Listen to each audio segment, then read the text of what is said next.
Hello and welcome to Unity of Las Vegas. My name is Jim Lee. So glad that you're here. Well, the title of the talk today is The Self-Whisperer, Loving Yourself into Wholeness. Well, if the term self-whisperer seems a little familiar, yes, it's taken from a movie from the 1990s and Robert Redford. It's called The Horse Whisperer. Now, you say, why am I doing this? Well, there's an idea of something about that horse whisperer that was working in harmony with the horse to train it, to bring it into coherence so that it can actually be of value. Well, the idea of the horse whisperer actually is kind of old. It goes all the way back to Greece, back in 354, and it emphasizes more of a reassurance and a cooperation with the horse instead of punishment. The punishment and the brutal treatment came along much later, as when they were opening up the West and they needed to train a lot of horses, they would really be aggressive with them. But that's not the original way to be with the horse.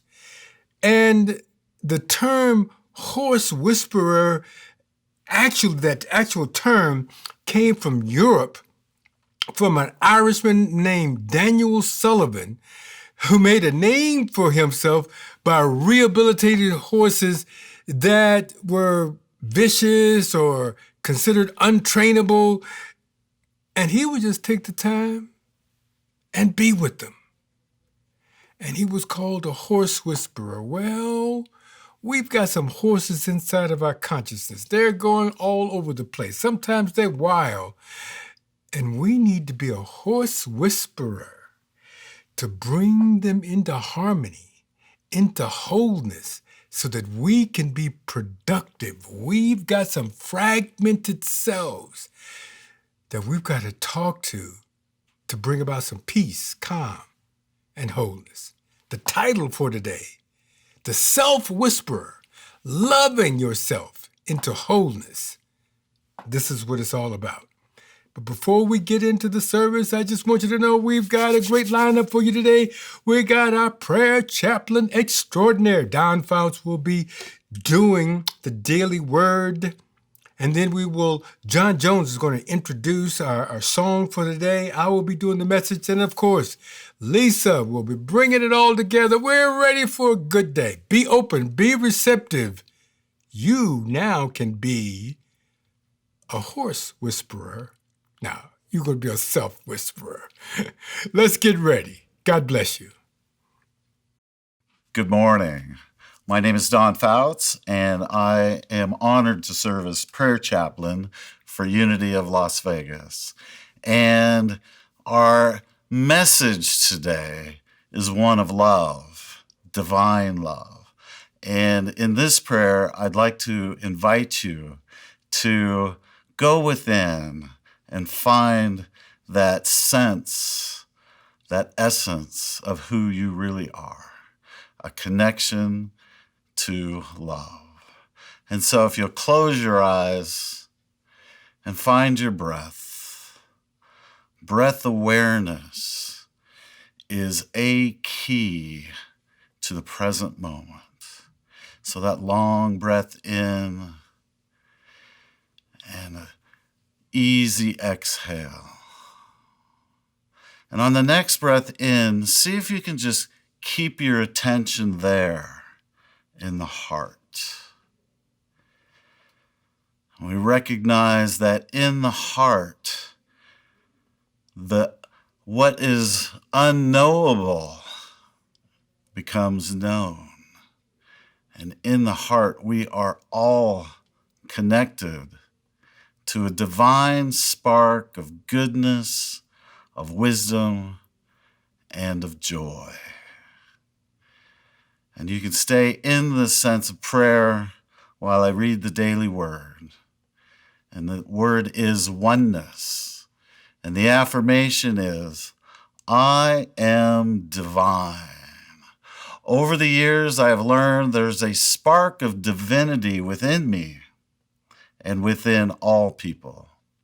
This divine spark binds us as members of one family and deepens our awareness of God. Today, my understanding of divinity expands. My divine nature is so much more than a spark. It is my essence, who I truly am. I realize I don't have to rely on anything outside of myself for love, for comfort, or for guidance. Everything I could ever need from God is already mine and is expressing as me. My realization of oneness extends to all people whom I now see as fellow divine beings. Freed from all illusion of separation, I am aware of the divine presence everywhere, expressing through everyone. We are divine. And from John 17:21, that they may all be one, as you, Father, are in me, and I am in you. May they also be in us. And so it is. Thank you, Don. I love your authentic heart, brother. Well, good morning, friends. We hope you've had a great week. Thank you for being with us on this beautiful morning. In case no one else has told you yet today, we love you, we bless you, we appreciate you, and we see the Christ consciousness in each of you this morning. If you're joining us for the very first time, welcome. This program's a great opportunity to soothe your soul and elevate your divine nature. Hit those subscribe and notification buttons and share us with your families and friends. And lastly, I want to extend a personal invitation to join us in our after-service fellowship community Zoom room at the top of the hour. It's easy to register. There are no expectations, just a spot for everyone to talk about the service or the message or the music or your week. It's a safe space for you to hang out and catch up with your Unity of Las Vegas family and friends. When I first became aware of what we now call posi-music some years ago, one of the first artists I heard perform this genre was Daniel Nahmod. Daniel's poetic and evocative message of peace, love, and compassion across all nations, cultures, and faiths finds overwhelming acceptance wherever he performs. Daniel has presented his musical ministry and message for nearly all of the world's major faiths, and he's worked with some of the most influential and brilliant speakers and leaders in the world, including Gene Houston, Marianne Williamson, Deepak Chopra, and Neil Donald Walsh, just to name a few. Visit danielnahmod.com to learn more and support Daniel in his music and ministry. And now here's a song composed by our friend Daniel Nahmod, entitled Dark Blue Water. I hope you dig it.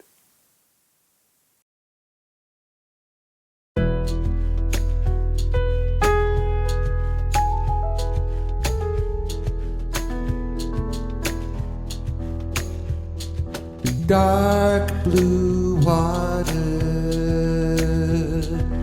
ocean at rest, smooth still surface,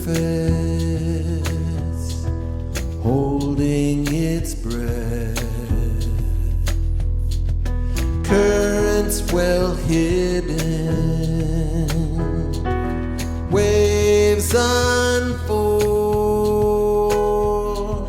tide in slow motion, no sign of storm, quiet like night, stirring sleep, the dark blue water runs deep. Old like a legend, powerful is the sea, the dark blue water runs deep.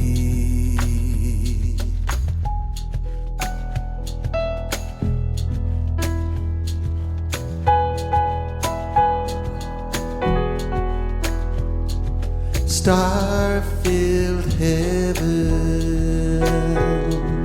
distant and cool, ink black blanket, empty and full. Ocean below and ocean above,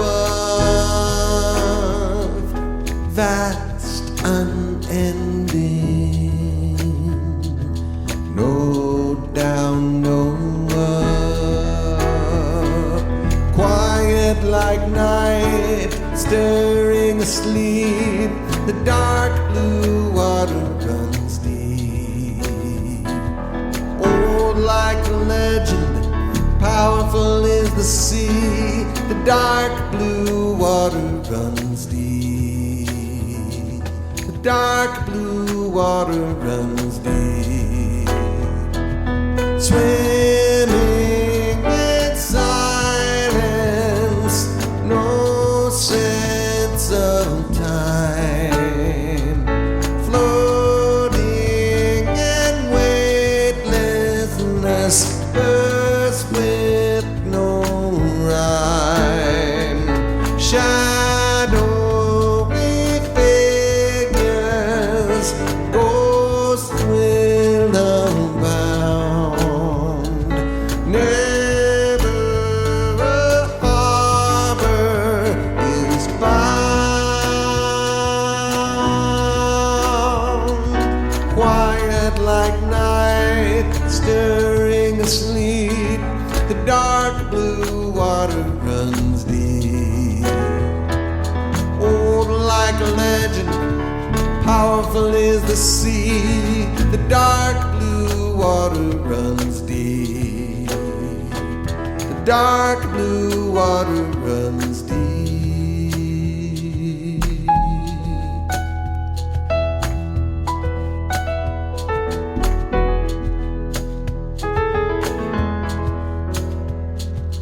Endless water, ocean at rest, mirrored surface, holding its breath, holding its breath, holding its breath.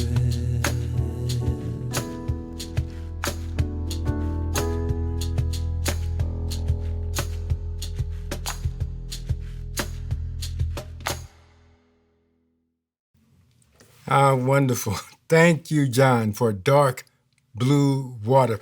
We're blessed here at Unity of Las Vegas to have a talent like John. Well, when I was growing up, look, I was taught that to appreciate yourself and to think highly of yourself, bad, wrong. You were considered egotistical and nobody wanted to be around you.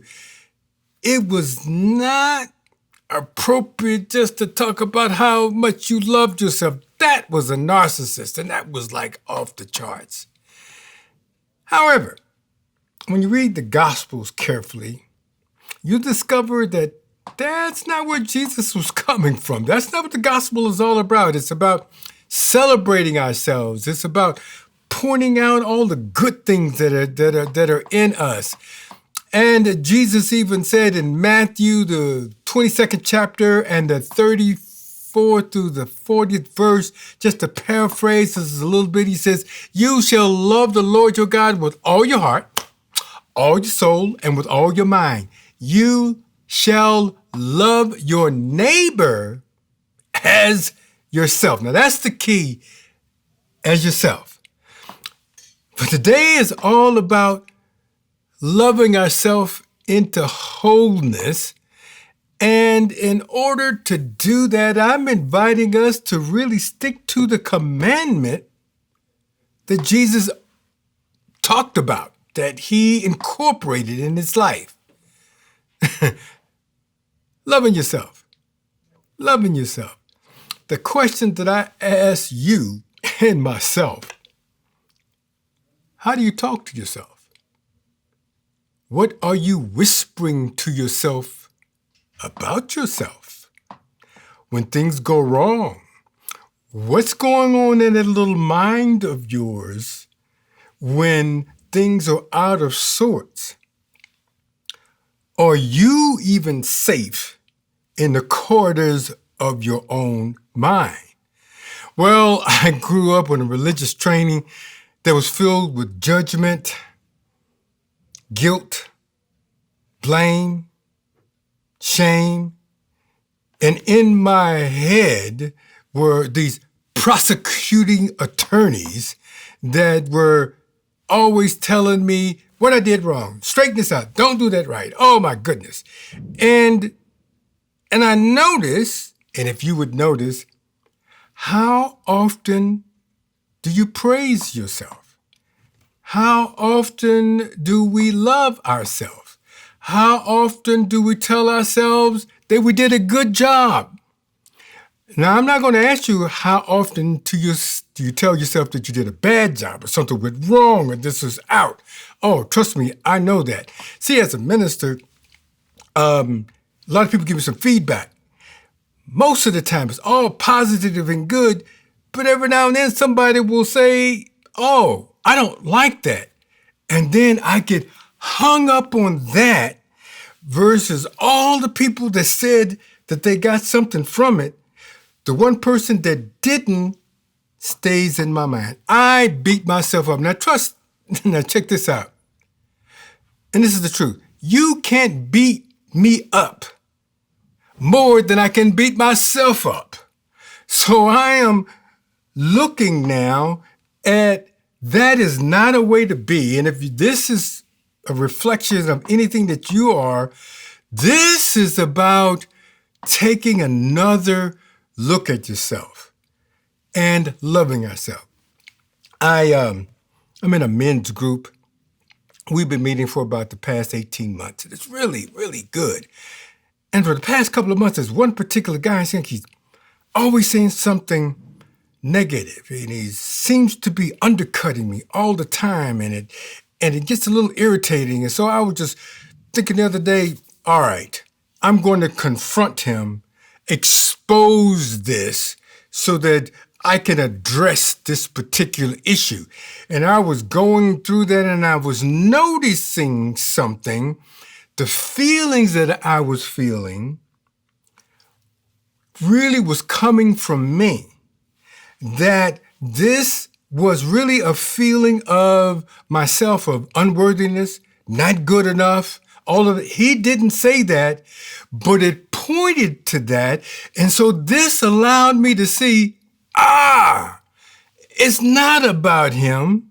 It's what I'm feeling about myself. And so what I did, I redirected my energy, redirected my thoughts, and indicating that this was an opportunity to love me. So I went through the whole thing of just loving myself. And then I did some other things. I said, let me just see if I could just love myself. And so I was giving myself energy. And then there were times I had difficulty just say, well, what can I love about myself? And then just say, hey, if I did something wrong, I would blast it.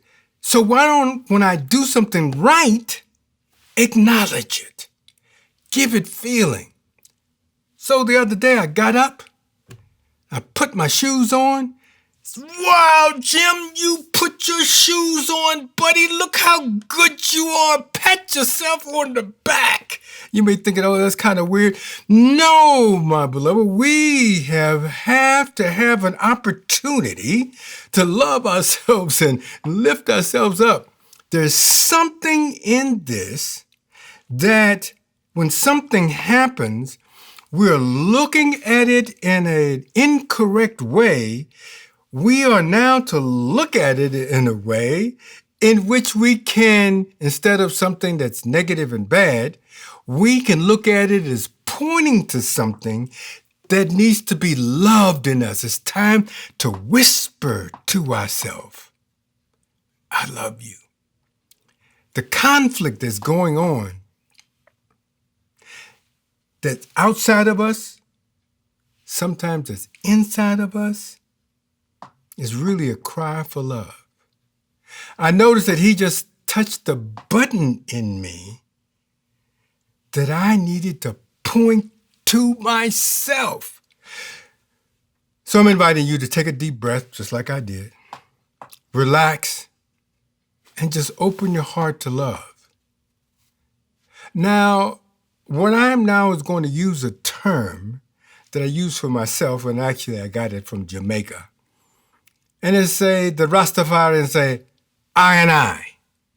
What do they mean by that? And this is what I mean by it. There's an I. That's the big I. That is the I am of you. It's the divinity of you. And you say, I am divine, as Don said in our daily word. And that's who you are. But also, you have another I. It's the little I. It's the ego I that feels separate.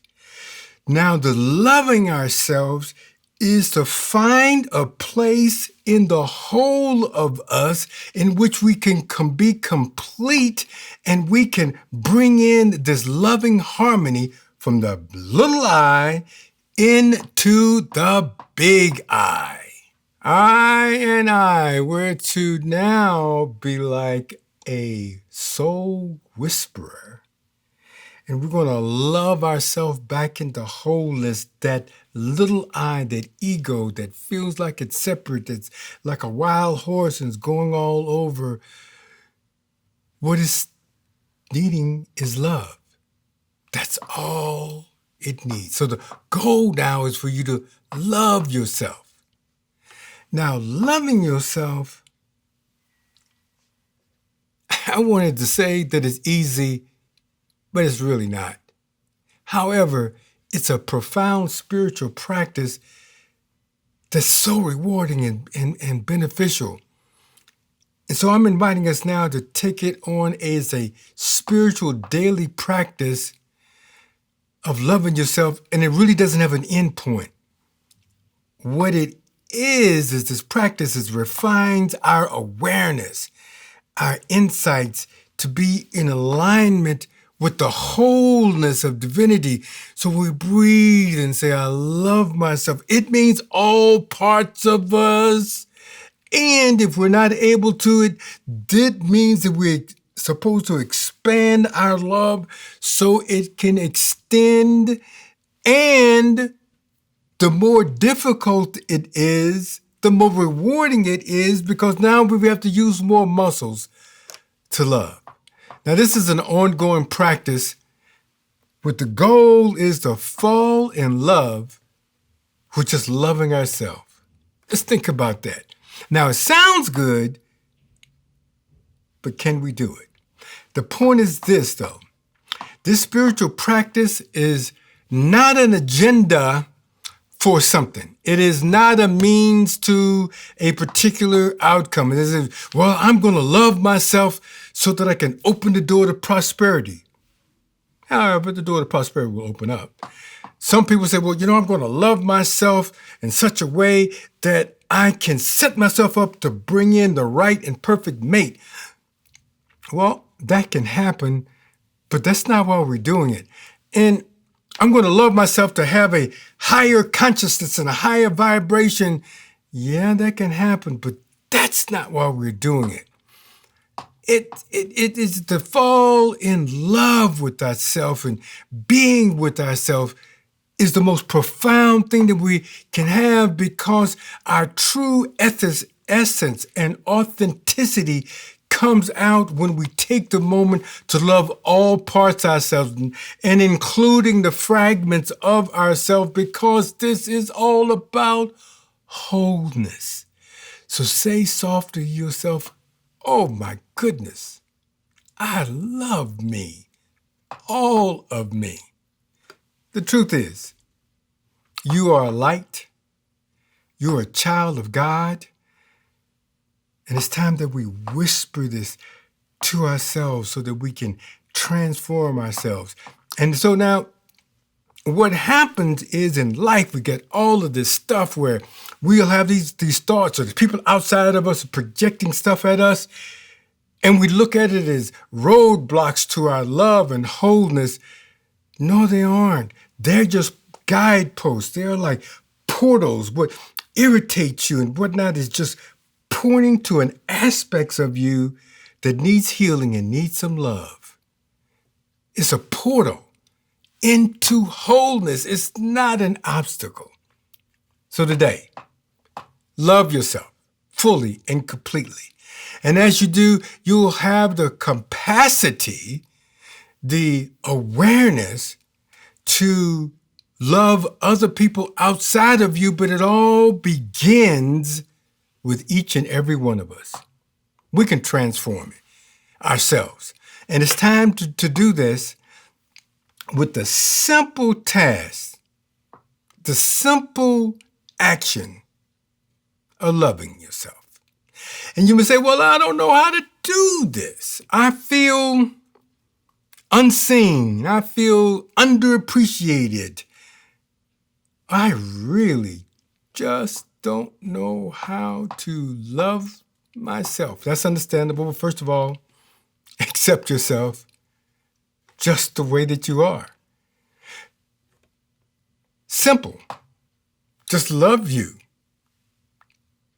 Totally, fully, and completely. And say yes to all of the realities of your life and agree to be who you are. And as who you are loving now, it will come forth in a magnificent way, because love has that way of making lemons into lemonade. Love has that way of turning things that were upside down and correct them in our minds and our hearts, because that's what it does. And remember this: God made you, and we're told in the Bible that everything that God made was good. So let's start off with the premise that you're good, whole and complete, and that as time as we go through this, its connection, we are now going to say to ourselves, I love myself, and it will transform at depth. This is who we are. And as we move forward here, something happens. Something can turn around in us. As we accept all of us, we will change and change everything around us.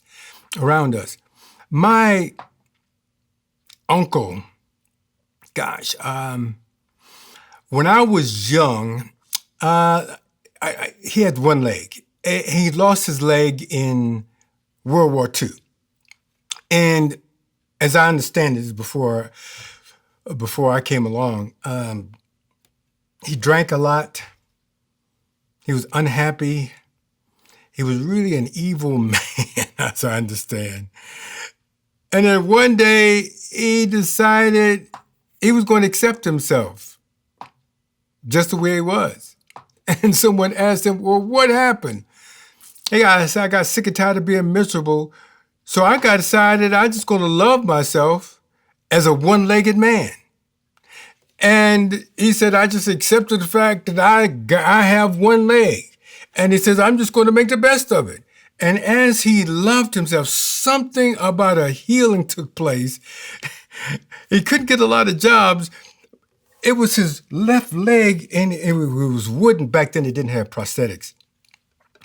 And back then, it was an automatic driving, so he had a clutch and a shift.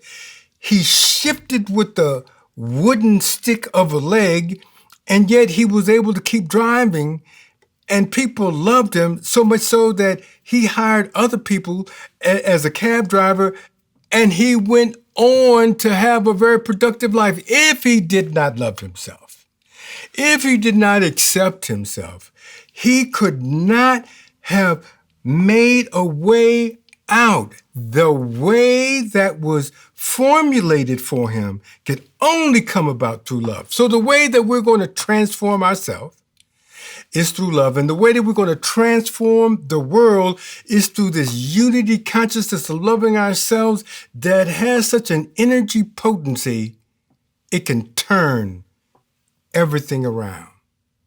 Let's bring love, compassion, and awareness to our life. Let us be so prolific in whispering to ourselves that it oozes out and other people can start loving themselves. And this is how we can start to transform ourselves and the world. And now Lisa will take us into meditation. One of my most favorite Rumi quotes of all time is actually one of his most popular. You are not a drop in the ocean. You are the entire ocean in a drop. The ocean is such a beautiful metaphor for the wholeness of our being. All the light and the dark elements breathe and dance together to create a living ecosystem of oneness in motion. We are gloriously both human and divine. And so Mission Earth is all about integrating the fullness of who we are within the interconnectivity of the universe. In this, our elder brother, Jesus the Christ, is our shining example. Although we tend to focus on his divinity, it's this complete integration of all parts of his being that is our most profound teacher. Culturally, our individuation is equated with separation, and we have learned through this duality to assign good and bad labels to the various parts of ourselves, to affirm certain parts of ourselves, and to deny other parts. But wholeness invites us to become aware of the relationality of all parts of our humanity and our divinity, and to see the interdependence of these parts. Surprisingly, our divinity actually needs our humanity as much as our humanity needs our divinity. Our divine selves expand and enliven our humanity, and our human selves ground our divinity, bringing it into form in the world. The heart of our spiritual work is to build capacity for the both-andness that is being invited here. True self-love is always primarily an act of what I call radical self-belonging. We are way more than the sum of our parts, and yet every part is indispensable to the whole of us. So what do we do, you might ask, about the ego and these smaller voices that seem to always want to be in charge? Well, I had the privilege of meeting Barbara Marx Hubbard in person many years ago, and she said that when the ego can see the truth of our being, our infinite selves, sense into its potency and capability, sense the expandedness of love there, it surrenders its need to be in charge. Within the largeness of our being, it is able to find its rightful place within the whole. When I first heard this, I found it to be remarkable and totally contrary to what I had come to believe about the ego. I always thought it was an opposing force, something to be overcome. But Barbara's words resonated with me in a deep part of my being, and I saw this as the highest and most loving way I could be with myself. Of course, for most of us, this is not a once and for all experience, but a continuous conscious process. And what I love about this way of being with myself, instead of trying to get rid of my ego, this gives it a whole new role, shifting from one of being oppositional to one of being actually a divine portal. As there is only one power and one presence, every contracted intellectual or emotional experience becomes an entry point to the divine, pointing to a way of discovering love newly. Every part of me is its own way of affirming wholeness and love. Many of us are familiar with the story of the little boy who had been put to work on a farm, shoveling large piles of horse manure, who does so very enthusiastically and joyfully because he is convinced, beyond a shadow of a doubt, that with all this manure, there must be a pony in there somewhere. So we can bring the same level of enthusiasm to all manifestations of our humanity. For in this way of radical self-belonging, an infinite number of ponies awaits. So let's take this now into meditation. I invite you to find a very comfortable way of sitting and bring attention to your breath. And just notice yourself taking very gentle in-breaths and out-breaths. And allow this breath to bring harmony and regulation to your physical body, to your thoughts and emotions, to your spirit. And feel the beautiful relationality that is at work in your entire being.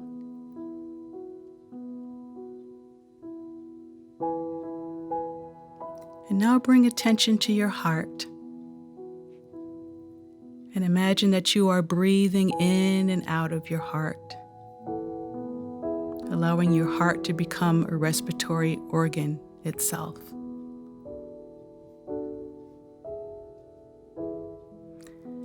And notice with this in and out breath that there is a light in the center of your heart. Just feel the beauty of this light, sensing into its glow and feeling its warmth. Allow the radiance of this light just to fill your whole being, body, mind, and spirit.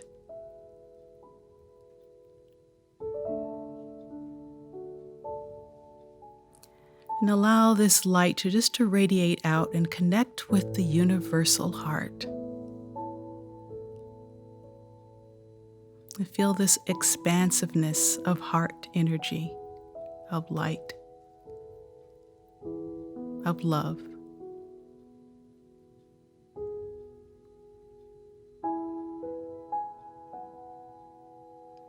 And now imagine within this heart that there is a beautiful room there. You notice that there is a fireplace. There's a wonderful warmth in this room. It is nurturing.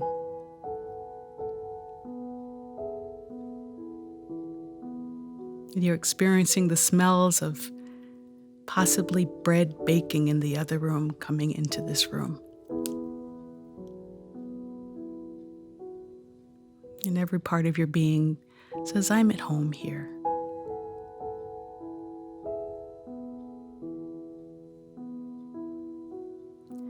And now imagine that there is a divine feminine part of yourself that is standing at the door.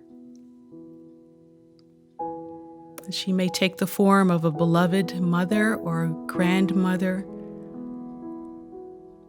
or someone who represents the divine feminine in your life.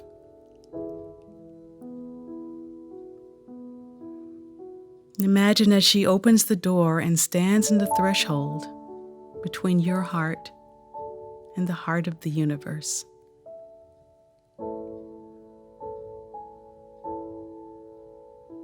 Feel the beauty of this interchange of heart energies.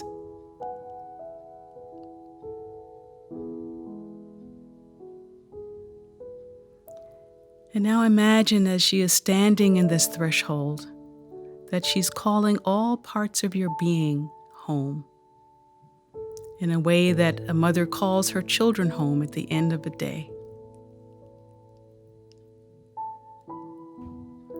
Her voice has a beautiful, sweet resonance, perfectly attuned with all parts of your being. This resonant voice is heard in the farthest parts of the universe, calling each part of you by name. All parts of your being, however estranged, however angry, however sad, however regretful.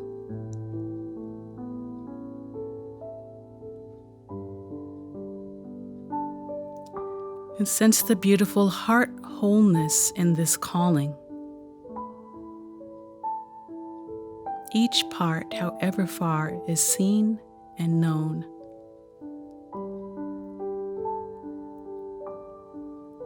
And sense now each part of yourself surrendering to this love, the love of this calling home. And see these estranged part of you making this journey back home.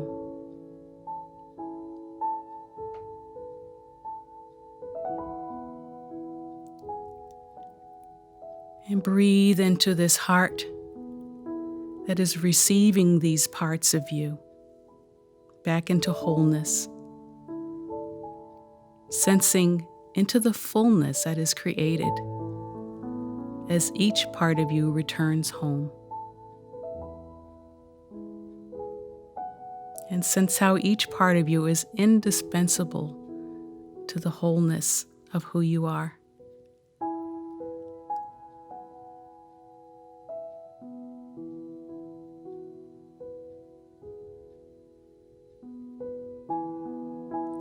And sense how each of these parts has a special gift for you. Indeed, one of many gifts. Each acting as portals into the divine aspects of who you are.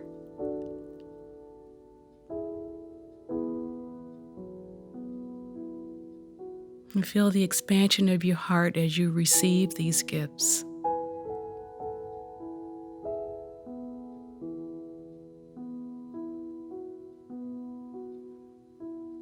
And know also that there is an ongoing invitation for these parts and all parts of you to come home, to be in wholeness, to be seen,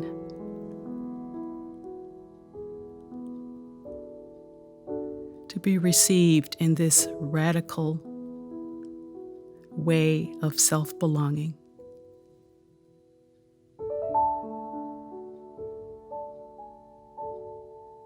Rumi says, if light is in your heart, you will find your way home.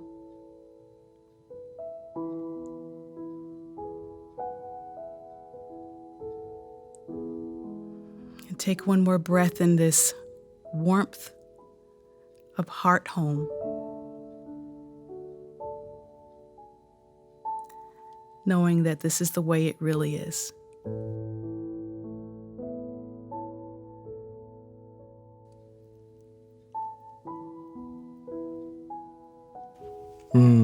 Thank you, Lisa. Wonderful meditation. Thank you all for joining us.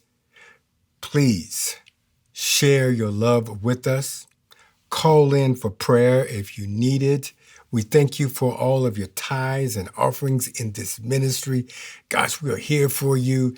Tune in and next week as we, I would say, start into an aspect of what it is to love the three faces of God. Before we get into all of that, we're going to send ourselves off with a prayer of protection for ourselves, for these United States of America, and also the world.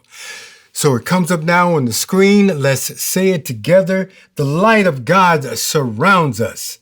We are the light of God. The love of God enfolds us. We are the love of God. The power of God protects us. We are the power of God. The presence of God watches over us. We are the presence of God. Wherever we are, God is, and all is well. God bless you. star-filled heavens, distant and cool, ink-black blanket, empty and full, ocean